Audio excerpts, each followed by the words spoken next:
കേരള പോലീസിന്റെ ഗർജിക്കുന്ന സിംഹമായ മഞ്ജു മേഡത്തിന് ഇത്ര ഉന്നേ ഉള്ളൂ. എങ്ങാനും തോക്കെടുത്ത് വെടിവെക്കേണ്ട അവസ്ഥ വന്ന കഷ്ടാവുമല്ലോ. കളിയാക്കൊന്നും വേണ്ട. തോക്ക് വെച്ച് വെടിവെക്കുന്ന പോലെ അല്ല, കല്ലെടുത്ത് മാവേലെറിയുന്നു.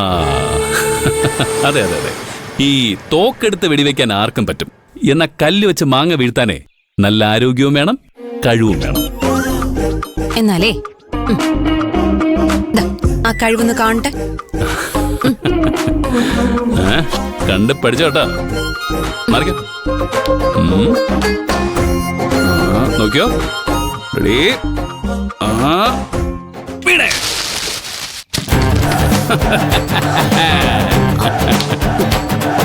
ഇപ്പോ ഞാൻ പറഞ്ഞ എന്താന്ന് നിനക്ക് മനസ്സിലായോ? അതെന്തേലും ആവട്ടെ.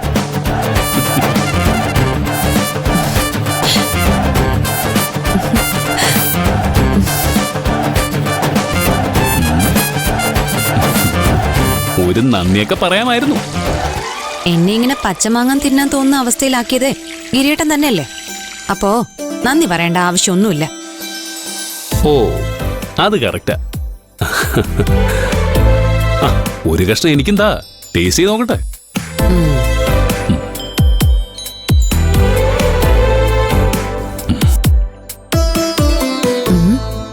കൊള്ളാം.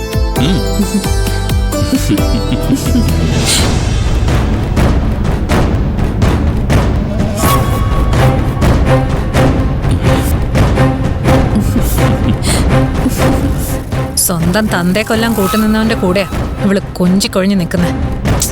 നാണമില്ലേ ഇവക്ക്? എങ്ങനെയെങ്കിലും ഇവര് രണ്ടുപേരെ ഒന്ന് പിരിക്കാന്ന് വെച്ചാ സമ്മതിക്കില്ല. പ്രീതി, പോയി അടുക്കള തന്നെ കുറച്ച് മുളക് പൊടി ഉപ്പും കൊണ്ടുപോവാ. ഇവിടെ ആവശ്യത്തിന് മാങ്ങയുണ്ട്. കൊണ്ടുവരാം. ഉപ്പും മുളക് പൊടിയും ഇല്ലാതെ മാങ്ങ കഴിക്കാൻ ഒരു സുഖമില്ല. കുറെ നാളുകൾക്ക് ശേഷം നിന്നെ ഇങ്ങനെ ചിരിച്ചു കാണുന്നത്. ഗിരിയേട്ടനെതിരെ ഗീതാബിന്റെ സാക്ഷി മൊഴി വെച്ച് കേസെടുത്ത് അയാളെ ജയിലിലടക്കി. എന്നിട്ട് അയാളിൽ നിന്ന് ഡിവോഴ്സ് വാങ്ങും. സ്വന്തം അച്ഛനെ കൊന്ന അയാളുടെ കൂടെ കിടക്കാൻ ചേച്ചിക്ക് അറപ്പ് തോന്നുന്നില്ലേ? അയ്യോ, ഞാൻ പറഞ്ഞത് അബദ്ധമായോ? ഒറ്റയടിക്ക് നിന്റെ ചിരി മാഞ്ഞു പോയല്ലോ. മഹിമ പറഞ്ഞത് ഞാൻ അറിയാതെ ഓർത്തുപോയി.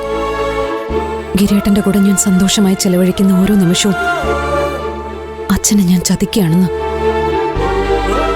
ഗിരിയേട്ടന്റെ കൂടെ മനസ്സ് തുറന്നൊന്ന് ചിരിക്കുമ്പോ പോലും എനിക്ക് കുറ്റബോധം തോന്നുന്നു. നിന്നെ ഞാനൊന്ന് ചിരിപ്പിക്കാൻ പോലും പാടില്ലേ?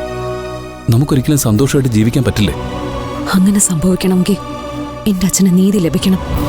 ഒരു മകൾ എന്ന നിലയിൽ എന്റെ ഉത്തരവാദിത്തം ഞാൻ നിറവേറ്റിയെന്ന് എനിക്ക് തോന്നണം. അതുവരെ എനിക്ക് ഗിരിയേട്ടനോട് ക്ഷമിക്കാൻ കഴിയില്ല.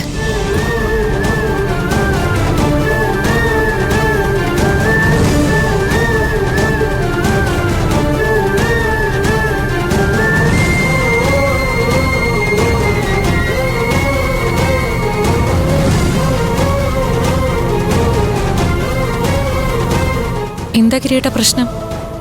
എന്തിനാ മഞ്ജു കരഞ്ഞോണ്ട് പോയെ? ഞാൻ അവളുടെ അച്ഛനെ കൊല്ലാൻ കൂട്ടുന്ന ആളല്ലേ. എന്റെ കൂടെ ഒന്ന് ചിരിക്കുക പോലും ചെയ്ത അത് മാധവൻ സാറിനോട് ചെയ്യുന്ന ചതിയാണെന്ന് അവള് വിശ്വസിക്കുന്നത്. സമാധാനം. അവളെ എങ്ങനെ വഴിയിന്ന് മാറ്റുമെന്ന് ചിന്തിക്കുമ്പോ അവളായിട്ട് തന്നെ കാണിച്ചു തന്നു. മനുഷ്യൻ അവന്റെ ഭൂതകാലത്തിൽ നിന്നും എത്ര ഒളിച്ചോടാൻ ശ്രമിച്ചിട്ടും കാര്യമില്ല.